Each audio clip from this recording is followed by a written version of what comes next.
সবাইকে নমস্কার। ভারত এবং আর্মেনিয়া নামক দেশের মধ্যে খুব শীঘ্রই হতে চলেছে $4 বিলিয়ন একটি ডিফেন্স ডিল। তবে প্রশ্ন হচ্ছে আর্মেনিয়া কেন ভারতের কাছ থেকে এইসব অস্ত্র কিনতে চায়, কেন রাশিয়া, ইউএসএ, ফ্রান্স, ইউকে এদের কাছ থেকে কিনতে চায় না।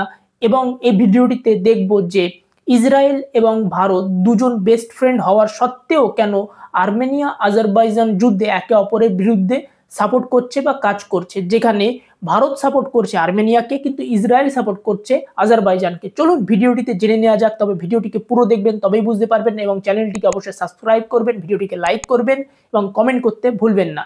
আসলে আর্মেনিয়া আজারবাইজানের যুদ্ধ বহু বছর ধরে চলছে, আপনারা জানেন, যেখানে ইসরায়েল এবং আমেরিকা সাপোর্ট করছে আজারবাইজানকে। অন্যদিকে রাশিয়ার যেখানে সাপোর্ট করার কথা ছিল আর্মেনিয়াকে, কিন্তু রাশিয়া ইউক্রেন যুদ্ধে এতই ব্যস্ত যে আর্মেনিয়াকে সাপোর্ট করতে পারছে না।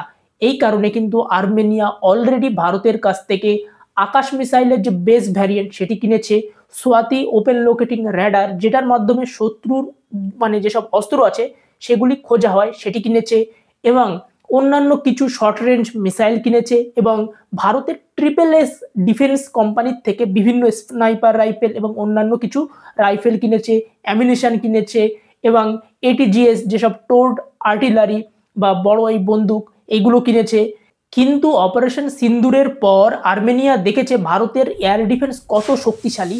এই কারণে আর্মেনিয়া এখন ঠিক করেছে ভারতের কাছ থেকে আকাশ এনজি বা নেক্সট জেনারেশন আকাশ মিসাইল কিনতে চায়, এবং অন্যান্য যেসব এয়ার ডিফেন্স মিসাইল ভারতের কাছে আছে সেগুলি কিন্তু আর্মেনিয়া কিনতে চায়। এবং এইসব অস্ত্র আর্মেনিয়া যদি ডাইরেক্টলি রাশিয়ার কাছ থেকে কেনে তাহলে কিন্তু আর্মেনিয়ার উপরে ওয়েস্টার্ন কান্ট্রিগুলো স্যাংশন লাগাবে। ফলে আর্মেনিয়া দেখছে যদি ভারত থেকে ওই একই ধরনের অস্ত্র কেনে তাহলে কিন্তু স্যাংশন লাগছে না, কেননা ভারত থেকে আর্মেনিয়া যেসব অস্ত্র কিনতে চলেছে তার বেশিরভাগই কিন্তু ভারত আর রাশিয়া একত্রিত বানায়। ফলে ভারতের কাছ থেকে আর্মেনিয়া কিন্তু ব্রহ্মোস মিসাইল কিনতে চায়, যেখানে 50% প্রফিট কিন্তু রাশিয়ার সাথে শেয়ার হবে আর 50% ভারতের কাছে থাকবে। ফলে ভারত যদি আর্মেনিয়াকে ব্রহ্মোস মিসাইল বিক্রি করে তাহলে কিন্তু স্যাংশন লাগবে না আর্মেনিয়ার পর। এইভাবে একটি আর্মেনিয়া লুফল খুঁজে বের করেছে যে যেসব অস্ত্র রাশিয়ার কাছ থেকে কেনার কথা ছিল সেগুলি রাশিয়ার কাছ থেকে না কিনে ভারতের কাছ থেকে কেনা হোক ইনডাইরেক্টলি, কারণ এখানে রাশিয়া আর ভারত একত্রিত বানাচ্ছে কিংবা ভারত বানাচ্ছে, এবং রাশিয়াও চায় যে আর্মেনিয়াকে যেন ভারত সাপোর্ট করুক, কেননা আর্মেনিয়া এবং রাশিয়া দুটোই হচ্ছে খ্রিস্টান দেশ। এই কারণে একে অপরকে সাপোর্ট করে চলেছে বহু বছর ধরে, কিন্তু এখন পরিস্থিতির কারণে রাশিয়া সাপোর্ট করতে পারছে না। ফলে ভবিষ্যতে দেখবেন আর্মেনিয়া ভারতের কাছ থেকে আকাশ এনজি থেকে শুরু করে অন্যান্য এয়ার ডিফেন্স মিসাইল কিনতে চলেছে। কিন্তু একটি গোপন রিপোর্ট আসছে যে আর্মেনিয়া অলরেডি ভারতের কাছ থেকে ব্রহ্মোস মিসাইল কিনেছে, কিন্তু যেটি বাইরে প্রকাশ করা হচ্ছে না। ফলে দেখার বিষয় ভবিষ্যতে কি হবে। কিন্তু এবার জেনে নিই যে জিওপলিটিক্সে ভারত ইসরায়েল দুজন বেস্ট ফ্রেন্ড হওয়ার সত্ত্বেও একে অপরের বিরুদ্ধে কি করে কাজ করছে আজারবাইজান আর্মেনিয়ার যুদ্ধে। তাহলে আপনাদের বলে রাখি, জিওপলিটিক্স কিন্তু অনেক ক্ষেত্রে অঞ্চল বিশেষও হয়, যেখানে অঞ্চল বিশেষে দেশের স্বার্থ পরিবর্তন হয়ে যায়।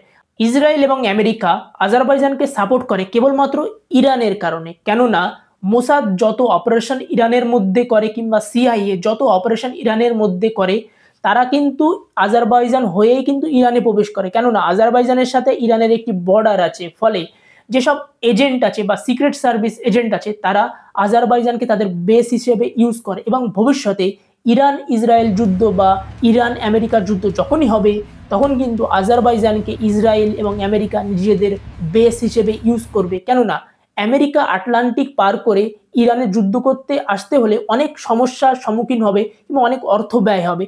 তাছাড়া ইসরায়েলের থেকে ইরানের দূরত্বও কিন্তু অনেক বেশি। ফলে এরা যদি আজারবাইজানকে নিজেদের বেস হিসেবে ইউজ করে তাহলে কিন্তু ওদের অর্থ বাঁচবে এবং শক্তিও বৃদ্ধি পাবে ইরানের বিরুদ্ধে যুদ্ধ করার জন্য। এই কারণেই কিন্তু এরা একমাত্র আজারবাইজানকে সাপোর্ট করে, অন্যথায় আমেরিকা কখনোই আজারবাইজানকে সাপোর্ট করবে না।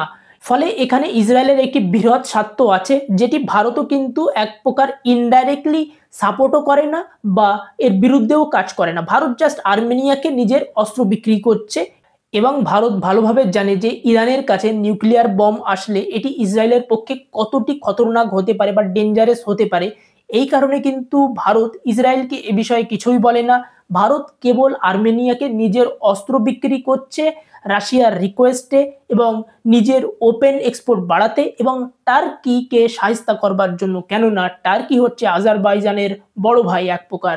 ফলে একটি জিনিস ক্লিয়ার হলো যে জিওপলিটিক্স কিন্তু বিভিন্ন অঞ্চল বেসিসে কিন্তু পরিবর্তন হয়, যেখানে একে অপরের বন্ধু দেশও কিন্তু অনেক সময় একে অপরের বিরুদ্ধে কাজ করে জিওপলিটিক্যাল রিজনে বা অঞ্চল বিশেষ। ফলে আপনাদের ভিডিওটি কেমন লাগলো অবশ্যই জানাবেন এবং কমেন্ট করতে ভুলবেন না এবং ভিডিওটিকে অবশ্যই শেয়ার করবেন আপনাদের যদি ভালো লাগে। Thank you.